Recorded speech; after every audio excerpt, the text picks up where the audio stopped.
जरूरी सूचना है आप सभी स्टूडेंट्स के लिए।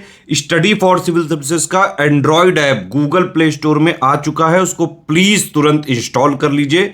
और अगर आप स्टडी फॉर सिविल सर्विसेज के सिर्फ ऐप से कोई भी कोर्स, कोई भी पीडीएफ परचेस करते हैं तो उसमें अप्लाई कूपन, अगर आप ज्ञान सर जो है आप उसमें अप्लाई करते हैं, ये कूपन कोड है, तो उसमें 20% फीस तुरंत माफ हो जाएगी। मतलब 20% डिस्काउंट तुरंत उसमें लग जाएगा।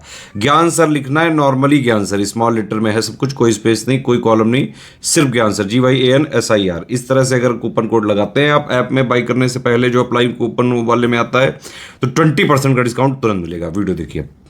नमस्कार दोस्तों, एक बार फिर से आपका स्वागत है CSAT प्रिपरेशन के इस YouTube चैनल पर। फ्रेंड्स, आज की इस वीडियो में हम लोग अलग अलग प्रतियोगी परीक्षाओं में पूछे गए काउंटिंग ऑफ ट्रायंगल के कुछ विशेष प्रश्नों का डिस्कशन करेंगे। देखिए दोस्तों, यहाँ पर जितने भी प्रश्न रखे गए ये सब किसी न किसी प्रतियोगी परीक्षा में पूछे गए।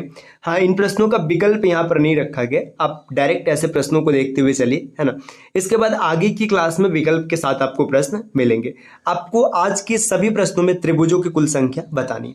तो देखिए, यहाँ पर पहला प्रश्न, इस आकृति में आपको बताना है कुल त्रिभुजों की संख्या। तो इस आकृति में कुल त्रिभुजों की संख्या आप बहुत आसानी से निकाल सकते हैं। सबसे पहले क्या करना है, आपको इस क्षेत्र को देखना है। देखिए, अगर आप यहां तक देखेंगे तो त्रिभुज दो खंडों में विभाजित है, और जब कभी भी त्रिभुज इस प्रकार खंडों में बटा होता है तो कुल त्रिभुजों की संख्या खंडों के योग के समान होता है। तो 1 और 2 को जोड़ेंगे तो आपको मिलेगा 3। यहां तक त्रिभुजों की संख्या है 3। इसके बाद ठीक इसी प्रकार यहाँ पर आप इस खंड को देखिए, ये भी इसी प्रकार से 2 भागों में विभाजित है, तो इसमें भी त्रिभुजों की संख्या 1 और 2 3 हो जाएगा, तो 3 और 3 6। इसके बाद आप पूरे खंड को एक साथ मिक्स करके देखिएगा, यहाँ पे जो रेड कलर की लाइन चल रही है ना, ये एक त्रिभुज यहाँ से मिला, 3 3 6 और 1 7। इस आकृति में कुल त्रिभुजों की संख्या है 7। इसी प्रकार दोस्तों, इस आकृति में आपको बताना है कुल त्रिभुजों की संख्या। ये भी बहुत आसान सा प्रश्न है, आप आसानी से बता सकते हैं कि इस आकृति में कुल कितने त्रिभुज है। देखिए, सबसे पहले आपको क्या करना है, सबसे पहले आप इस आकृति में इस खंड को देखिएगा।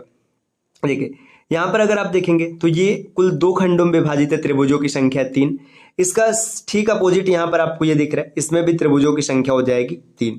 3 और 3 6। और ठीक इसी प्रकार एक आकृति यहाँ पर ऊपर भी दिख रहा है, इसमें भी त्रिभुजों की संख्या होगी 3। 3 त्रिका 9 हो गया, है ना। 9 के बाद कुछ और त्रिभुज यहाँ पर देखिए, आप एक त्रिभुज यहाँ पर देख सकते हैं, त्रिभुज संख्या 10। और ठीक इसी प्रकार एक त्रिभुज यहाँ पर है, त्रिभुज संख्या 11। तो इस आकृति में कुल त्रिभुजों की संख्या 11। ठीक, अगले स्लाइड पर आते हैं। देखिए नेक्स्ट, अब यहाँ पे देखिएगा, इस स्लाइड पे यहाँ पर एक प्रश्न पूछा गया, इसमें आपको कुल त्रिभुजों की संख्या बतानी है। देखिए दोस्तों, यह प्रश्न जिस भी पेपर में है थोड़ा सा कठिन प्रश्न है, हालांकि आप इसे आसानी से कर सकते हैं। कैसे?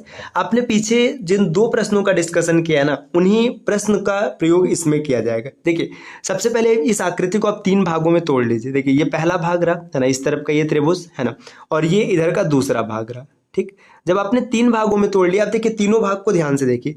ये पहला भाग है ना, ठीक अभी आपने ऐसी आकृति में 7 त्रिभुज निकाले पीछे वाले प्रश्न में। देखिए, सेम यही आकृति थी और त्रिभुजों की संख्या थी 7, तो यहाँ पर भी 7 रहेगा। ठीक, अगले आकृति को देखिए, अगर आप इस खंड को देखेंगे, है ना, ये खंड देखिए, ये भी ठीक इसी प्रकार है जैसे पीछे की आकृति है। तो 7 अगर पीछे वाले में था, मतलब आपने पीछे देखा, तो यहाँ पर भी कितने त्रिभुज हो जाएंगे? 7, है ना। अब इस बीच वाले खंड को देखिए, इसको मैं रेड कलर से शेड करता हूँ। देखिए, ये वाला जो खंड है, इसमें अभी जस्ट आपने निकाला पीछे कि त्रिभुजों की संख्या कितनी आ रही थी? 11 आ रही थी, है ना। अगर पीछे 11 त्रिभुज थे तो यहाँ पर भी कितने त्रिभुज हो जाएंगे? 11 हो जाएंगे, है ना। 7 और 7 14, 14 और 11 कितना हो गया? 25 हो गया, है ना। 25 त्रिभुज मिल चुका है। अब क्या करना है, अब दोनों आकृतियों को एक साथ मिक्स कीजिए। जैसे ही दोनों को एक साथ मिक्स करेंगे, देखिए एक त्रिभुज यहाँ पर दिखेगा, ये त्रिभुज संख्या 26, है ना, और एक त्रिभुज यहाँ पर दिखेगा, त्रिभुज संख्या 27। इसी प्रकार आपको कुछ त्रिभुज और देखने के लिए मिलेंगे। जैसे देखिए, यहाँ पर इस तरफ देखिएगा, त्रिभुज संख्या 28 ये रहा, और एक त्रिभुज ये रहा, त्रिभुज संख्या 29। तो इस आकृति में कुल 29 त्रिभुज है ना। इसके अतिरिक्त और कोई त्रिभुज आप देखिए यहाँ पर नहीं दिख रहा है, तो इसमें कुल त्रिभुजों की संख्या बन जाएगी 29। दोस्तों, इसी प्रकार बताना है कि इस आकृति में कुल कितने त्रिभुज होंगे। चलिए एक एक करके ढूंढते हैं कि इस आकृति में कितने त्रिभुज है। देखिए, सबसे पहले आप इस खंड को देखिएगा, है ना। जैसे अगर आप इस खंड को देखेंगे तो यहाँ पर आपको दिख रहा है कि चतुर्भुज है, और चतुर्भुज 4 खंडों में विभाजित है। जब कभी भी चतुर्भुज इस प्रकार से 4 खंडों में विभाजित होता है तो कुल त्रिभुजों की संख्या होती है 8। ठीक, और सेम दूसरी तरफ भी यही आकृति, चतुर्भुज कितने? 4 खंडों में विभाजित है, तो यहाँ पर भी त्रिभुजों की संख्या हो जाएगी 8। 8 और 8 16 हो गया, है ना। अभी यहाँ पे डायरेक्ट ना ऐसे नंबर लिख के चलते हैं। अब आप ऊपर वाले खंड को देखेगा, देखिए ये जो रेड कलर से सेट बन रहा है ना, देखिए यहाँ पर, है ना, ये 3 खंडों, मतलब 2 खंडों में विभाजित, तो त्रिभुजों की संख्या हो जाएगी 3। और एक त्रिभुज ये रहा, है ना, यहाँ पर ये है 1, और एक त्रिभुज यहाँ पर ये है ना। अब इतने को हम एक साथ लिख लेते, देखिए 8 8 16, 17 18 और 3 21, 21 त्रिभुज यहाँ तक मिल चुका है। इसके बाद अब देखिए क्या होता है कि आकृतियों को एक साथ मिक्स करते हैं। ये त्रिभुज संख्या रहा 22 है ना, यहाँ पर 22 हो गया। ये त्रिभुज संख्या है 23। इसी प्रकार एक त्रिभुज ये रहा त्रिभुज संख्या 24 है ना, और एक यहाँ पर रिवर्स है त्रिभुज संख्या 25 है ना। तो अब तक आपको कितने त्रिभुज मिल गए, इसमें 4 एक्स्ट्रा हो गया, 25 बन गए है ना। अभी और कुछ त्रिभुज है ना। अब और त्रिभुज कहाँ पर है, ब्लू कलर वाले लाइन को देखिएगा, ये जो बड़ा वाला त्रिभुज है ना, जहाँ पे पॉइंटर चल रहा है आप इसे देख सकते हैं है ना।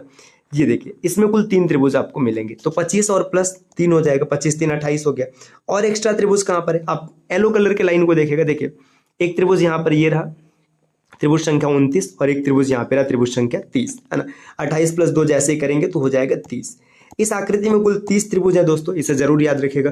अच्छा, कई बार परीक्षाओं में क्या हुआ, इसका अपोजिट भी पूछा गया। अपोजिट मतलब 2 को एक साथ लेकर, जैसे देखिएगा ये ऐसी, यहाँ पे रुके, कलर थोड़ा सा दूसरा लेते हैं, ब्लू कलर लेते हैं ताकि आपको दिखे। देखिए ये इस प्रकार की आकृति बनी होगी है ना, जैसा कि यहाँ पर बना हुआ था। देखिए ये ऐसे, इसमें आपको कुल कितने त्रिभुज दिखे, इसमें आपको 30 त्रिभुज दिखे है ना।